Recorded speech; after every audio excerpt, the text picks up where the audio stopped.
Hi, if you're new to this channel and you're interested in coverage on the Chris Watts case by someone who's written quite a few books on the case, and also the editor and person behind the Crime Rocket blog, please subscribe to this channel. Please leave a comment, and quite important, please share across your social media, whether it's Twitter or Facebook. And let's get started on this episode. I haven't talked to him all day or hardly all this weekend, and he wants to work out. He started working out while he was on the phone with me, so I just let him go. And Chris didn't used to work out like this all the time. With Thrive, he's lost 70, 80 pounds, and he's gotten really fit in the last, really fit in the last 6 months. Where does he work out at? In their basement.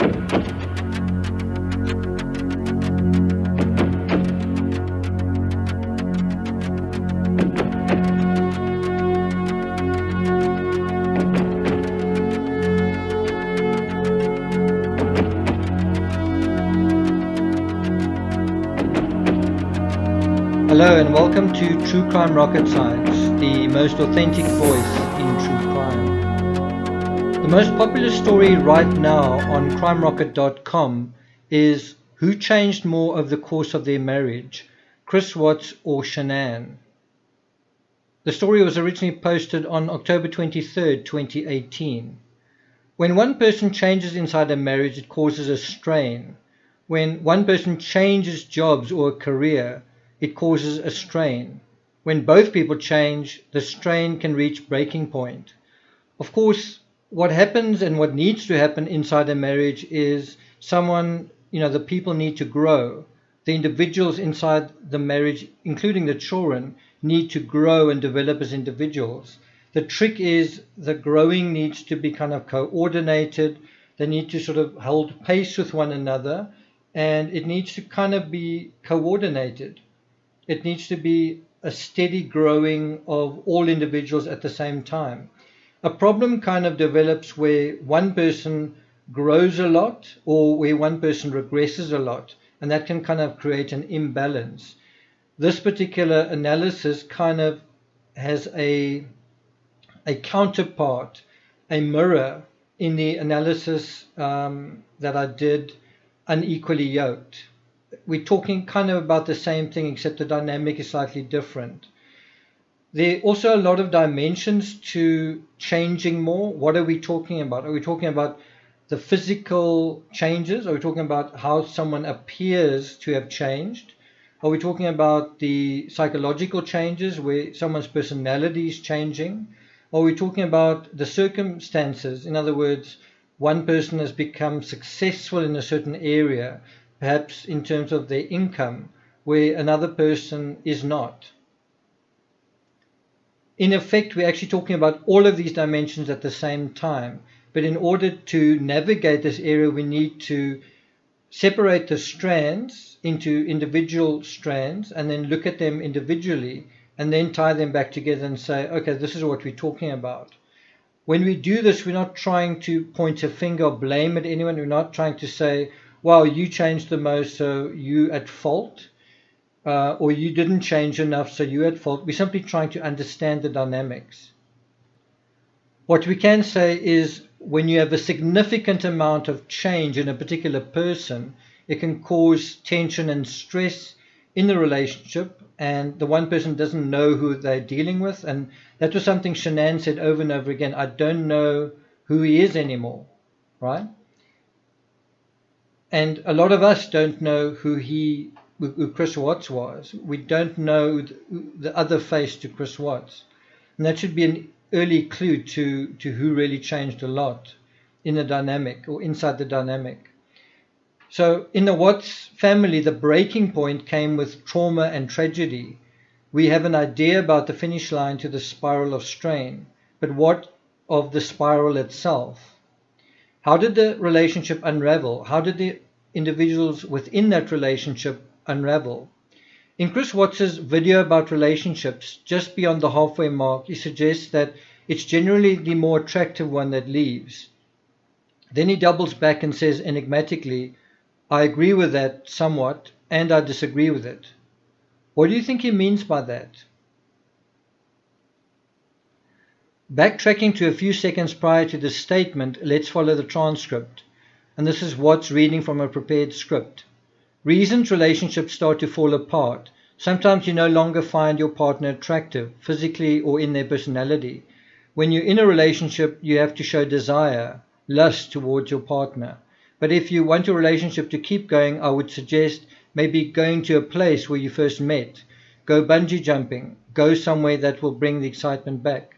It's noteworthy that Watts highlights showing desire and lust as something one has to do in order to have a relationship, and as the first reason to prevent it from starting to fall apart. You have to show desire. Now, if we just refer to that part of the transcript, that is literally what Shan'ann was trying to do about 2 weeks before the Watts family murders. They went to Myrtle Beach, which was the place where they kind of first met.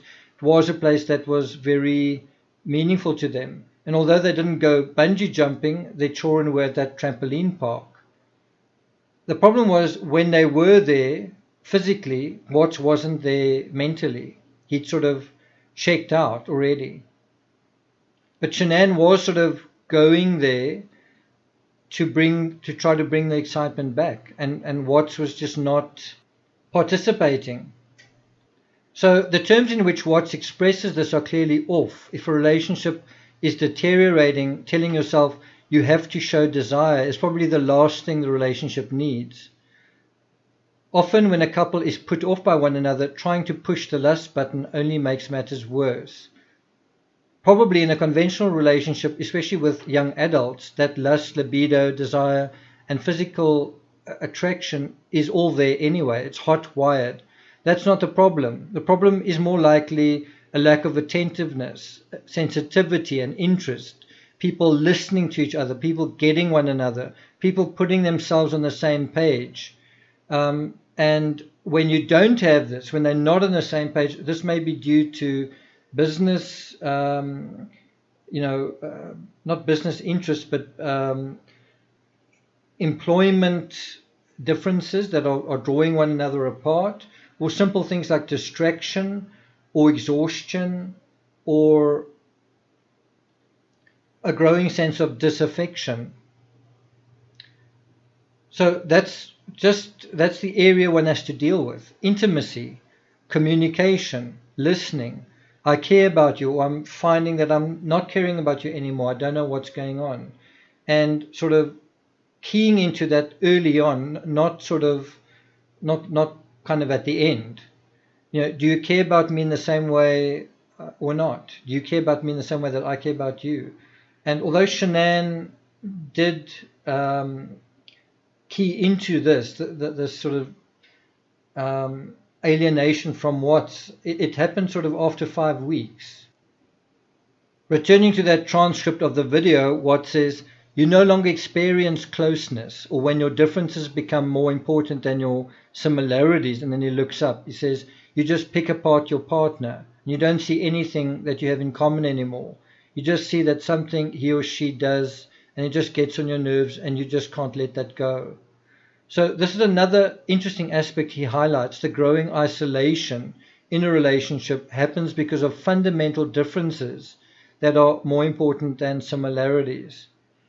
He glances down at his laptop and continues, and he says, and you feel you might do better with someone else that you've met. He looks at the laptop, but he's not reading. He says, you think that you can no longer do, that your partner is someone that you can't be with. Then he reads from the presentation, when you feel you are putting more in the relationship than you are getting out. I think that irrespective of whether Chris Watts said this or Shan'ann, I think that is a very valid aspect where one person feels like they are committing a lot more than the other person, whether it's time, whether it's effort, whether it's money, whether it's just what they are giving and what they're getting out. They don't feel that it's in balance. It's important to remember some of what Watts is saying here is generic relationship stuff. It's the low-hanging, off the top of my mind, first Google search result, vanilla stuff. That's not what we're looking out for. What we're looking out for is what's going on between the scripted stuff. When we give a prepared presentation, we stick to the prescriptions in it, but in our reinforcements, we stray from them, revealing our true feelings. And so this is what Chris Watts does. Between the scripted things, he sort of pads what he's saying. And so when Watts used an example, picking apart one's partner, I'm not sure if that's in the presentation. That seems to be coming from his own personal and private field of reference. It could also be coming from the book that he's reading. But when he mentions not having anything in common and something, here he's pointedly careful to make it he or she, then he uses the loaded term, you can't let that go. One of the biggest unknowns in this case is Chris Watts' sexuality. And this is what we thought in October 2018. I don't really think that that was still the case. I don't think that's still the case today. But I still think that was intuitively correct at the time. In other words, we didn't know what his, not in terms of his orientation, but his desire for satisfaction, his desire for, like as a man, to be validated as a person. Because sex does have that component to it as well. You are loved for who you are, but also physically who you are, right? It's part of you being plugged into another person, excuse the pun, but also plugged into a relationship. And so when that's not there, or it's not there to one's satisfaction, that can also be a sign of, something else that's going on. So at the time I wrote that, in what appears to be a pretty stock standard presentation, Chris Watts is stock standard, or is he trying to be? And what I was alluding to here is just that Chris Watts kind of has two faces. It was kind of like Chris Watts doing a Thrive video, except he was doing it for his work, right? The issue of Watts' sexuality isn't to be sensational or to manufacture tabloid fodder out of thin air. According to the Daily Beast, in a piece specifically querying the nation of Watts' double life, the article mentions, I'm not really going to go into that because that's something that's not really relevant anymore. Except that we do know that two of Shan'ann's friends, Nicole and Amanda, said that they suspected Chris was cheating on her. And I think that is the beginning of the answer to the question, who changed more? Well, one would almost intuitively say, doesn't the person who changes more cheat first? I don't think it's necessarily true, but I think it's possibly true in this case. But before we tick that box and say, well, this is the answer, we need to look at it through those dimensions that I mentioned earlier: appearances, income, and personal growth. So I'm going to depart from the next section that I dealt with in the blog post. You can go to the blog post if you haven't already, but it kind of deals mostly with the sexual side of things and the sexuality, and then sort of return to the part that kind of deals more with appearances. Who changed more during the course of their 6-year marriage? So specifically during their marriage, not taking it further than that, not taking it who changed more from when they were children or teenagers. It is within the marriage construct, which of the two, Shan'ann Watts or Chris Watts, changed the most, right? Who changed more physically? Who changed more sexually? Who had the greatest personality change? Which partner became more attractive vis-a-vis the other? And I think in a weird way, it's almost an even contest in terms of the physical changes. I think both Shan'ann and Chris Watts changed a lot physically. They both slimmed down a lot. I think the fact that Shan'ann was pregnant towards the end muddles that picture a little bit, because she was looking really attractive, before she fell pregnant. And the other aspect is Shan'ann also appeared to become very healthy, or healthier than she'd been towards the end of her life. And Chris Watts, in his own way, was a lot fitter than he'd ever been. But in a pure contest, in terms of just talking about fitness, Chris Watts seemed to have the greater transformation in that regard. I do think if we're making comparison in terms of personality, I think the fact that Chris Watts is an introvert is something that people don't seem to recognize, because an introvert cheating and an introvert having an affair is kind of a there's almost an extroverted element to that, which you kind of see in the Lifetime movie. You see where the dramatized version of Chris Watts cheating in the Lifetime movie, he seems quite suave, he seems like he has game, he seems quite charming and quite a catch to the mistress that's portrayed there. I don't think that's really accurate. I don't think the actual Chris Watts was that extroverted. But I do think he came kind of out of his shell through the affair a little bit. I don't mean that he came completely out of his shell or that he had a personality change. I just think his personality did change somewhat. But then you can make the same argument with Shan'ann and thriving and social media. I think that also made her change quite a lot. If the case had gone to trial, this would have been a vital question, because the one who changed the most grew the most, and the one who became the most attractive would have most wanted out when things went south.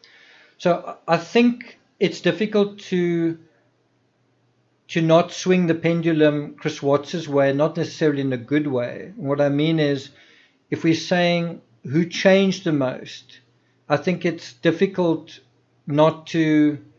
There's certain areas where it's sort of a dead heat kind of thing, where it's the same outcome. But if you think about the fact that Chris Watts said, I don't want this baby. So they'd had one child together and they were happy. They had another child together and they were happy. The third child they were having seemed to be from a position of kind of unhappiness. And then Shan'ann still wanted to stay kind of in the marriage, and Chris Watts didn't. He had a change of heart. So that reflects a change.